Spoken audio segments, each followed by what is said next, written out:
আসসালামু আলাইকুম। সবাই কেমন আছেন? আশা করি সবাই ভালো আছেন। আলহামদুলিল্লাহ আমিও ভালো আছি। ভাজি করব, তার জন্য এখানে তেলটা প্রথমে গরম করে নিয়েছি। এবার পেঁয়াজ কুচিটা দিয়ে ভালো করে ভেজে নিয়েছি। পেঁয়াজ ভাজাটা ইতিমধ্যে হয়ে গেছে। এখন আমরা ভাজিগুলো দিয়ে দিব।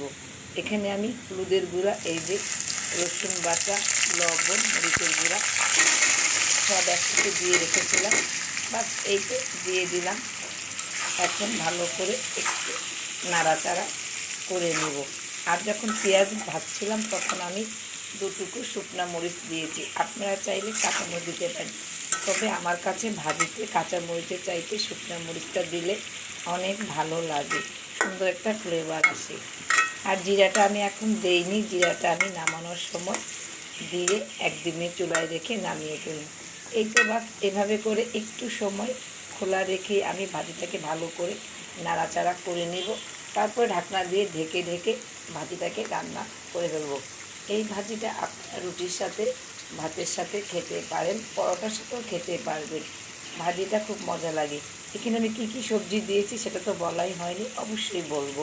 পেঁপে দিয়েছি, মিষ্টি কুমড়া দিয়েছি, আলু দিয়েছি, দেখা যাচ্ছে এই যে 3 রকম সবজি দিয়ে। আর একটু মোটা মোটা করেই কেটেছি, আপনারা একটু মোটা মোটা করেই কাটবেন, কারণ পেঁপেও কিন্তু নরম, দেখতে শক্ত কিন্তু খেতে খুব নরম। মিষ্টি কুমড়া দেখতে শক্ত, খেতে খুব নরম।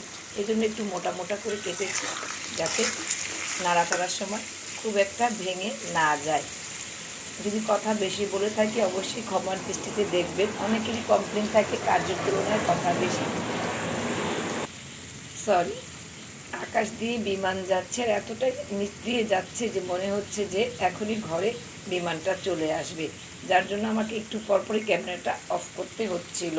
তো এই তো বাস, আর কিছু করব না। এখন ঢাকার সময় হয়ে গেছে, আমি ঢাকনা দিয়ে ঢেকে দিব। তো আশা করি রেসিপিটা আপনাদের কাছে ভালো লেগেছে। ভালো লাগলে লাইক, কমেন্ট, শেয়ার করবেন। অবশ্যই চ্যানেলটা সাবস্ক্রাইব করে নেবেন। ভিডিওগুলো বেশি বেশি করে দেখবেন, একটু শেয়ার করে দেবেন আপনাদের বন্ধু ও পরিবারের মধ্যে। আজ এখানেই বিদায় নিব। সবাই ভালো থাকবেন, সুস্থ থাকবেন, সাবধানে থাকবেন।